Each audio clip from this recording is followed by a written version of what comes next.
দেশের ব্যাংক খাত উজাড় করে হাজার হাজার কোটি টাকা পাচার, এরপর নিজেকে বাঁচাতে দাবি করছেন বিদেশি নাগরিকত্ব।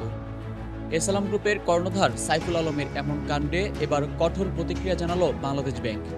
গভর্নর বললেন, চোরের মায়ের বড় গলা। ব্যাংক দখল আর বেনামি ঋণের মাধ্যমে দেশের অর্থ লুটপাটের অন্যতম হোতা এসালাম গ্রুপের সাইফুল আলম হাজার কোটি টাকা পাচার করে এখন নিজেকে সিঙ্গাপুরের নাগরিক হিসেবে দাবি করছেন তিনি। এমনকি নিজের সুরক্ষা চেয়ে ওয়াশিংটনে বাংলাদেশ সরকারের বিরুদ্ধে ঠুকেছেন আরবিট্রেশন মামলাও। তবে সাইফুল আলমের এই দাবিকে তুড়িমারি উড়িয়ে দিলেন বাংলাদেশ ব্যাংকের governor doctor Ahsan H Mansur. বুধবার সচিবালয়ে তিনি স্পষ্ট জানিয়েছেন, সাইফুল আলম সিঙ্গাপুরের নন, তিনি বাংলাদেশি।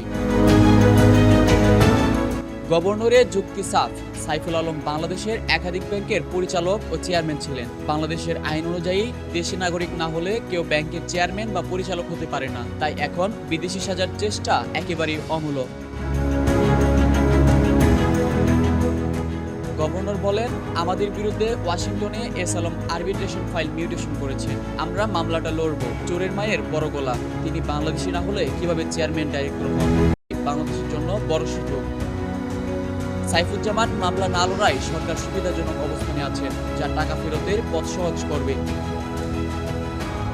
এদিকে সম্মিলিত ইসলামী ব্যাংকের গ্রাহকদের জন্য সুখবর দিলেন ডক্টর আহসান এইচ মনসুর। আমানতকারীদের টাকা ফেরত দিতে ইতিমধ্যে 20,000 কোটি টাকা সহায়তা দিয়েছে সরকার। তৈরি করা হচ্ছে বিশেষ কম্পিউটার সিস্টেম, যার মাধ্যমে গ্রাহকরা সরাসরি তাদের অ্যাকাউন্টে টাকা ফেরত পাবেন। তবে ব্যাংকের এমডি নিয়োগ নিয়ে এখনো কাজ চলছে বলে জানান তিনি।